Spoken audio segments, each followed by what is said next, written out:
السلام علیکم ورحمۃ اللہ وبرکاتہ۔ الحمد للہ رب العالمین والصلاة والسلام علی سید المرسلین، اما بعد فاعوذ باللہ من الشیطان الرجیم، بسم اللہ الرحمن الرحیم۔ برادران عزیز و معزز خواتین،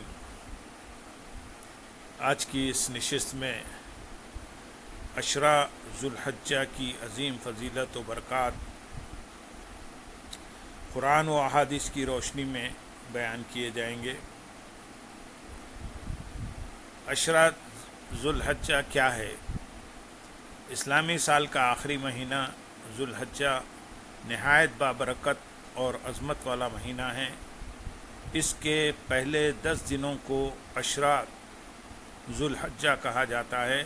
یہ دن اللہ تعالیٰ کے نزدیک بہت محبوب اور فضیلت والے ہیں۔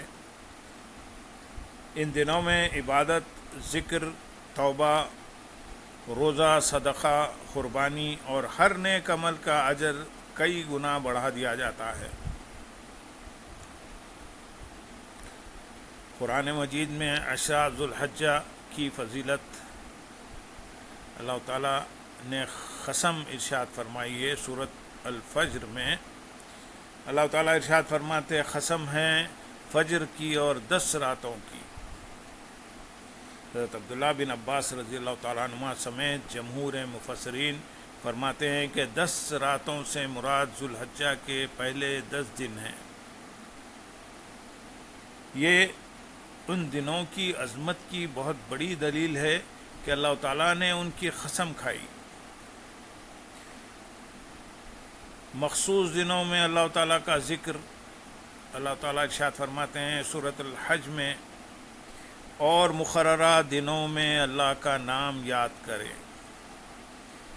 حضرت عبداللہ بن عباس رضی اللہ تعالیٰ عنہ فرماتے ہیں کہ ایام معلومات سے مراد ذوالحجہ کے پہلے 10 دن ہیں۔ احادیث مبارکہ میں عشرہ ذوالحجہ کی فضیلت، سب سے پہلے سب سے افضل دن رسول اللہ صلی اللہ علیہ وسلم نے ارشاد فرمایا، اللہ تعالیٰ کے نزدیک کسی دن کا نیک عمل ان 10 دنوں کے نیک عمل سے زیادہ محبوب نہیں۔ صحابہ کرام رضی اللہ تعالیٰ عنہ نے عرض کیا، یا رسول اللہ صلی اللہ علیہ وسلم، جہاد فی سبیل اللہ بھی نہیں؟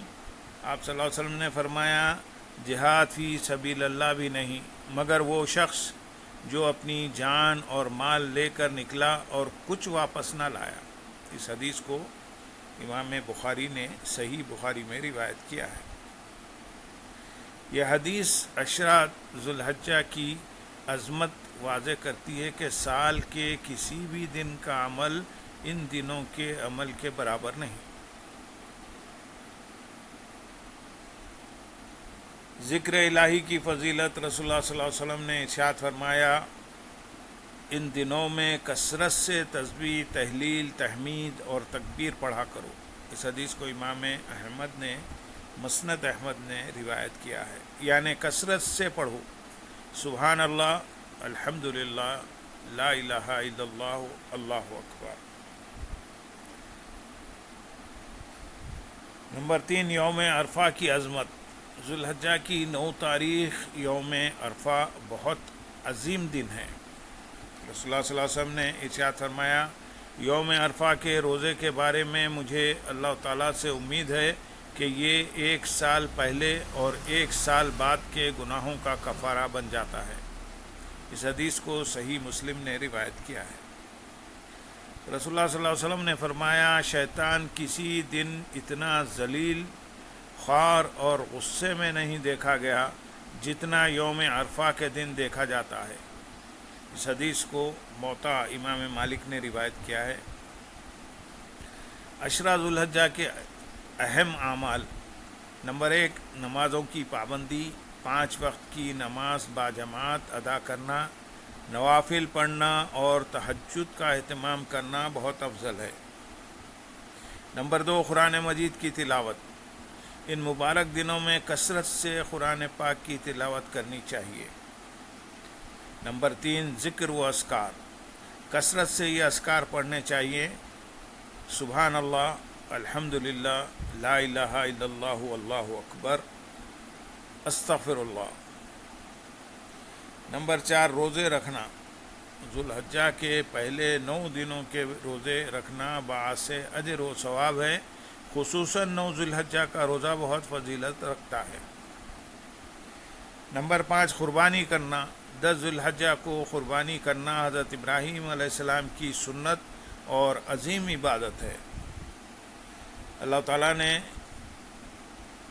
سورۃ الکوثر میں ارشاد فرمایا، فَصَلِّ لِرَبِّكَ وَانْحَرْ، اپنے رب کے لیے نماز پڑھو اور قربانی کرو۔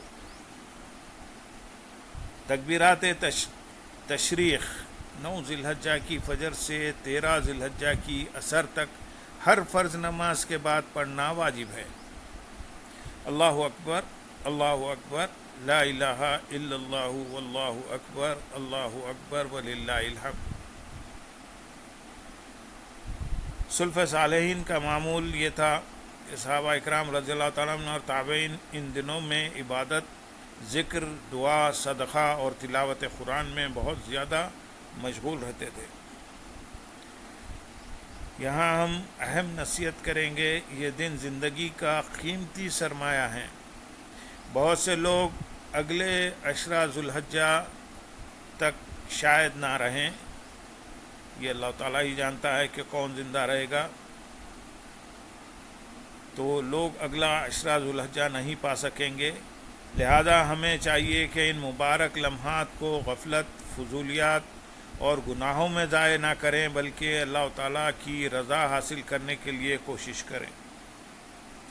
اللہ تعالیٰ سے دعا ہے کہ اللہ پاک ذوالحجہ کے ان مبارک دنوں میں ہمیں برکت عطا فرما، ہر نیکی کی توفیق دے اور ہمیں اپنے نیک اور مخلص بندوں میں شامل فرما، ہمیں اسلام پر جلا اور اسلام پر خاتمہ فرما، ایمان کے ساتھ ہم اس دنیا سے رخصت ہوں۔ وآخر دعوانا الحمدللہ رب العالمین۔